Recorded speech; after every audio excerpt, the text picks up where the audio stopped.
E bleu këtë parcel nga vëllai pa pasur pik dyshimi në pronësinë e saj, por më vonë i doli probleme të.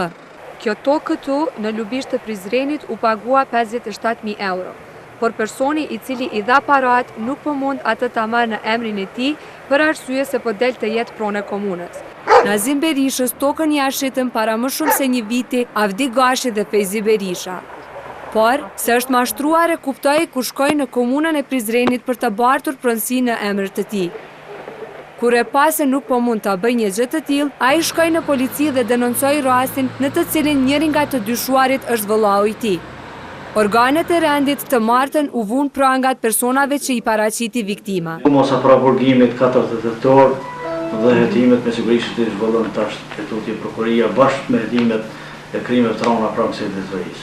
Sipas tij, Avdi Gashi këtë pronë e ka shfrytzuar me leje të komunës. Por një gjë të tillë e mohon zëdhënësi i komunës së Prizrenit Ymer Berisha. Ai tha përmes telefonit se Avdi Gashi nuk ka patur kurrë leje nga komuna për ta shfrytëzuar truallin. Klan Kosova ka tentuar ta kontaktoj viktimën Nazim Berisha, por telefoni i tij ishte i mbyllur gjatë gjithë ditës.